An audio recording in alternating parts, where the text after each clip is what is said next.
starting right now on this Thursday. Tannenbaum's got his 10,000 steps in before we even got going this morning. We're ready to roll. And that's not all. Look at the squad we've got for you today. Zach Lowe's got the basketball covered for us this morning. Diana and RG3 are ready to roll. We're going to be busy. Let's hit it. We begin in the NBA, where James Harden has signed a new 2-year, $68.6 million contract with the 76ers. It guarantees him $33 million next year, and then the opportunity to decline a player option and negotiate another free agent deal next summer. So this could be viewed as Harden betting on himself to a degree here, Zach Lowe. And there is sort of a vintage Harden that we haven't seen in some time, Zach, and he's been talking about getting back there. Is there reason to believe he will be the James Harden of old this coming season for the Sixers? I don't think so. I mean, the James Harden of old was an MVP, a perennial top 3 MVP candidate, first team All-NBA. I think that guy, in all likelihood, has aged out of the NBA. That said, people have sort of written him off as an all-star, third-team All-NBA level player too fast. I think that's a perfectly reasonable outcome. James Harden all-star, James Harden in the conversation for third-team All-NBA, maybe even second-team if things go right.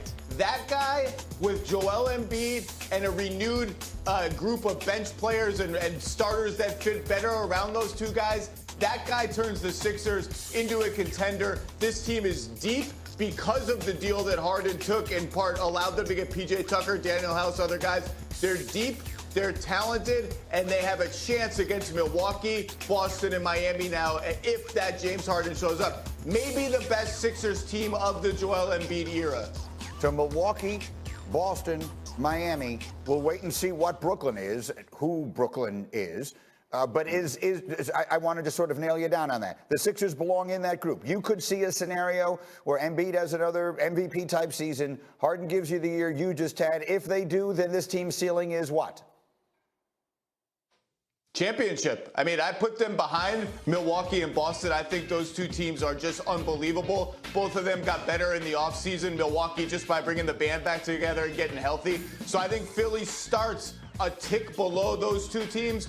But absolutely, if James Harden has that kind of year, if he's in shape, if he's ready to step up in the biggest playoff games instead of receding into nothingness like he did the last time we saw him, if they can absolutely go toe-to-toe with those two teams, and if you can do that, your ceiling is championship.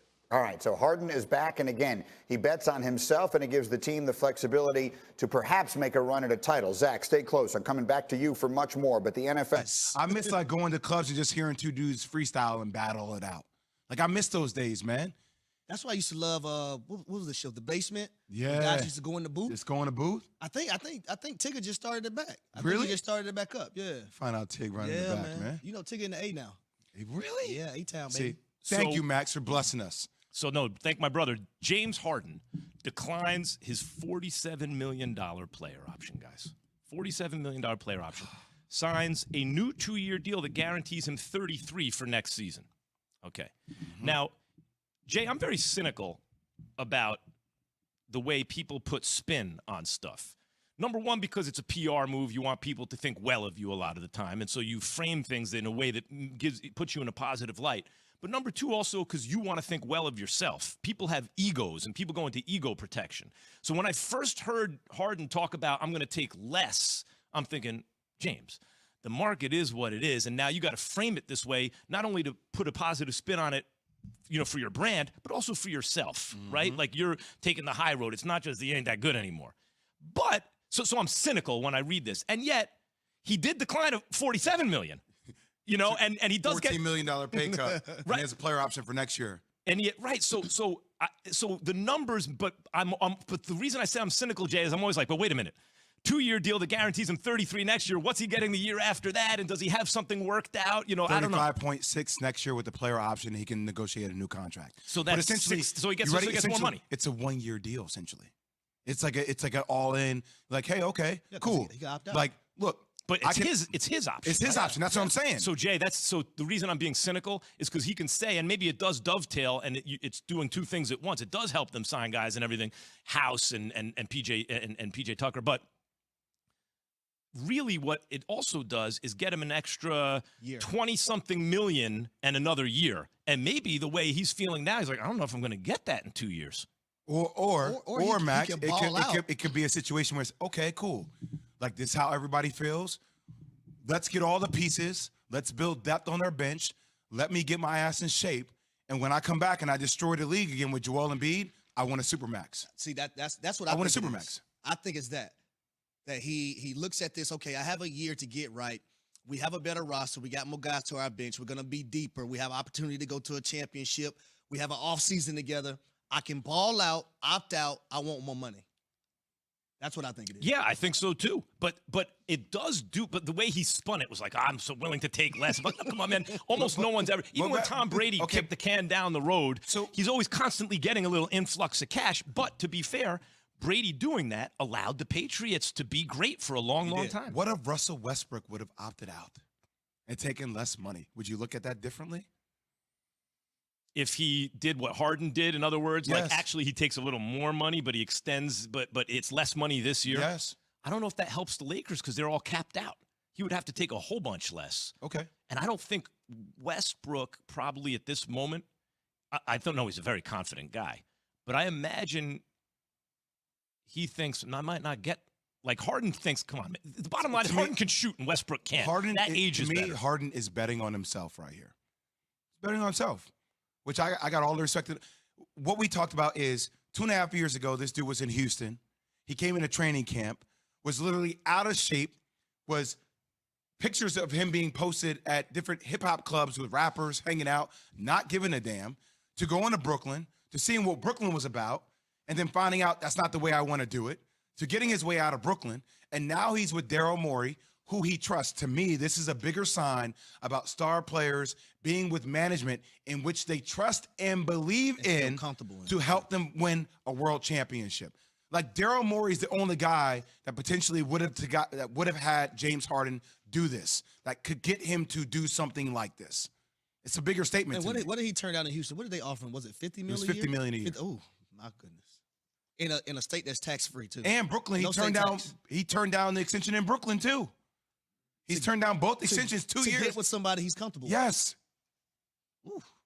So, I mean, you tell me what else you need him to do. And he's saying all the right things, but now we're still cynical. Okay, I get it. Well, cynical only because people a lot of times frame things as though they're not self-interested and they're almost always actually self-interested. But you can be both. I agree. I agree. I think that's the way, a muscular move, you do more than one thing with each move, right? Like you're a chess player, Jay. Mm-hmm. The move doesn't just defend, it attacks, and it does a whole bunch of things at once.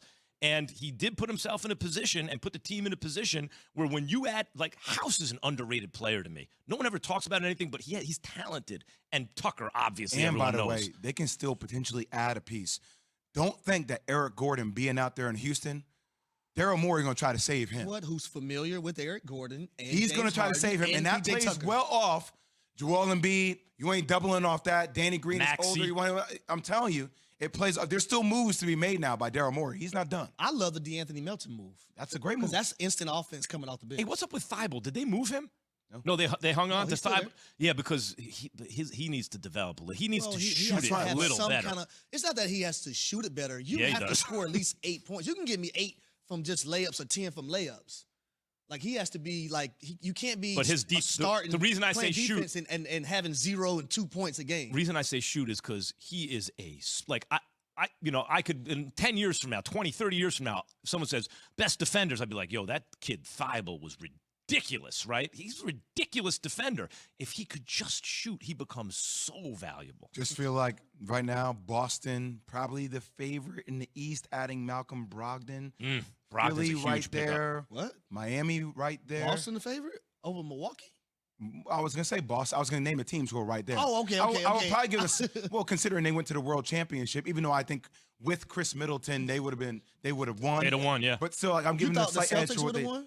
Huh? You thought the Celtics would have won? No, I thought Milwaukee would have won. Hey, Jay, here's the question. With Middleton, would they have beaten the Warriors? It would have been close. It would have been. It would have been really close. It would have been. By the way, Steph Curry should send a thank you note to Chris Middleton. Grant Williams did say something in the pod the other day that he feels like the Warriors weren't the better team. They were the more disciplined team. I kind of disagree with that, but the discipline of Milwaukee is better than the discipline of the Boston Celtics because of their youth. Keyshawn J. Willimax is presented by Progressive Insurance. 49ers give Garoppolo's agent, Jimmy G's agent, permission to seek a trade. Which team should make the biggest push to land him? Jay has this from Cheerios. If you're someone who's